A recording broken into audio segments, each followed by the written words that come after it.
Hey guys, welcome back to the channel. I hope all of you are doing really well. Guys, this video is really important for those who are looking to immigrate to Canada in the near future or who have just recently landed in Canada. I remember the time when I moved to Canada, there were so many questions that were on my head. I was excited, don't take me wrong, but I was also nervous. Now, my thinking was, when I land in Canada, what will happen if I fall sick in the initial stages? Would I be able to adjust to the weather? If not, what can happen? Should I be renting a place before I move to Canada, or should I move to Canada and then find a rental? These were some of the questions that were in my head, among other questions. And in this video, I'm going to show you 5 essential things that you need to know either before moving to Canada or just after landing. Guys, if you like the videos that we are posting, please make sure to subscribe to the channel, hit the like button so that other people get to know about this video, and also share this video with your friends and family. Now, without further ado, let's get straight into the video.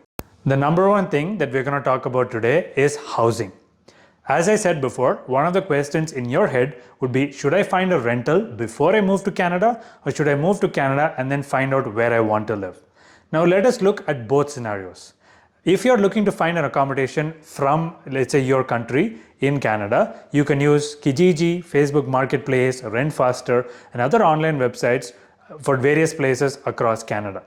A great advantage of using these online websites is that you can use their mapping tool and find out whether your place you're looking to stay, how close is it to a shopping mall, to grocery stations, what are the different buses or train routes that are close to it. There are so many advantages to using the tool.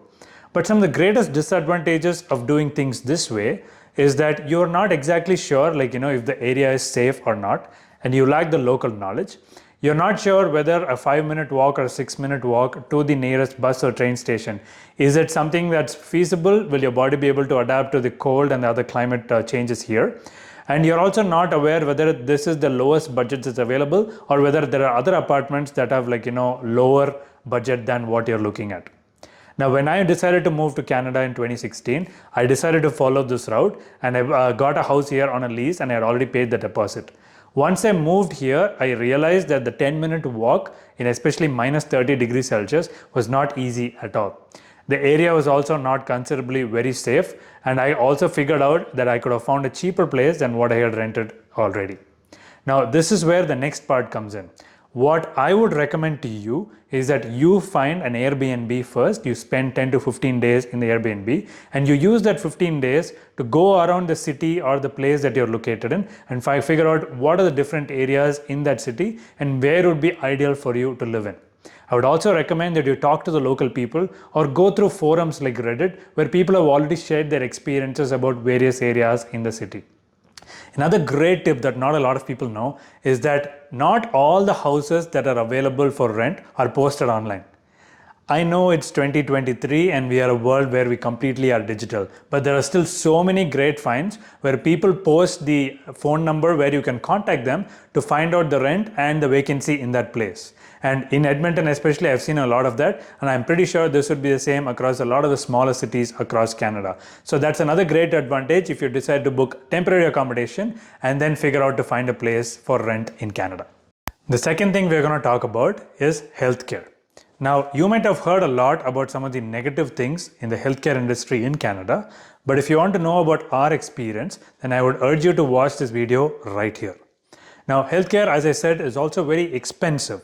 A visit to the doctor can cost upwards of 60 Canadian dollars. Now, if you're looking for, let's say, hospital services or other dental or emergency services, this cost can really skyrocket. But another thing you should know is that the healthcare system in Canada is public. Now, what do we mean by that? So basically, if you are an employer or if you're living and working in Canada, a part of the taxes that you pay to the government is used to make sure that, to subsidize the healthcare cost in Canada. Now, in order to access this healthcare, you need to get what is called a provincial healthcare card. Now, depending on whether you're in Ontario, BC, Alberta, or any of the other provinces, you can go to your local registry, or you can type online like a province name in the local registry, and you can take one piece of ID, which is either your COPR and your passport, and also one address proof, such as your lease agreement, and you can get your health card that way. Now, you should know that a health card will only cover certain things. For example, a doctor's cost. Now, what if you have a dental emergency? What if you have to be admitted to a hospital? What if you have some of the other things? Now, these are usually called extended benefits through your insurance provider, and that's only available to you when you're actually starting to work with a company. Now, until then, if any of these things happen, you're still under the hook for having to pay for all of these expenses. And that is where our next recommendation comes in. I would urge that you get a travel emergency insurance when you're looking to move to Canada, at least for the first month. Please make sure to find out what are the different coverages that are available. For example, do they cover hospital admissions? Do they cover COVID related problems? Do they cover dental surgeries if you really need them? These are some of the things. And also you should figure out if the payments are cashless or if there's any deductible where you have to pay a certain portion before the insurance company covers. Now, if you're moving from India, some of the companies that offer this are HDFC, ICICI, Tata AIG Life Insurance, and so many others. There are so many ways in which you can find. Or if you're moving from another country, you can also find a provider in your local area. But this is something that I highly recommend that you have so that the initial period of your time in Canada is smooth and peaceful. The third most important thing that you need to know is the SIN number or social insurance number. A SIN number is a 9-digit number that government agencies use to identify you. From getting a job to opening a bank account, this number is really important for you when you move to Canada. And you can only get this number once after you land in Canada. There are a few ways in which you can get this number. A way that we have heard a lot of people say is when you land, let's say in Toronto airport, you could access a Service Canada location in the airport and get your SIN number. But I remember when Priya landed, when we tried to access this way, we were not able to get the SIN numbers through this way. So the most common way in which people get this SIN number is by going to a Service Canada location and giving your COPR or your study or work permit immigration document and your address proof to get this number. Now, one thing you should know is if you're moving here on a temporary resident visa, then once you get your permanent residence, you need to update your SIN number so that that becomes your permanent SIN number. So please make sure not to forget to upgrade your SIN number after you've gotten a permanent residency in Canada. Also, make sure to keep this number safe and secure at all costs, as your entire personal history and financial history will be recorded using this number, and another person can impersonate you if they have access to this number. The fourth essential thing that we're going to talk about today is creating a bank account. Now, before we start talking about bank accounts, I want to provide a tip to you guys. If you're going to move to Canada in the near future, then what I would recommend is that you carry some cold hard cash as well as some money in a foreign travel Forex card. Now, this is really important because it might be a while before you can open a bank account and you might need access to some of the cash. So these are some ways in which you can access that cash. Now, once you're in Canada, you can open up a bank account with one of 5 major banks that are available in Canada.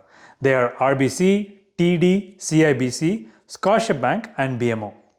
Now, there are also a couple of online banks like Tangerine and Simply Financial, and we'll talk about them a little later.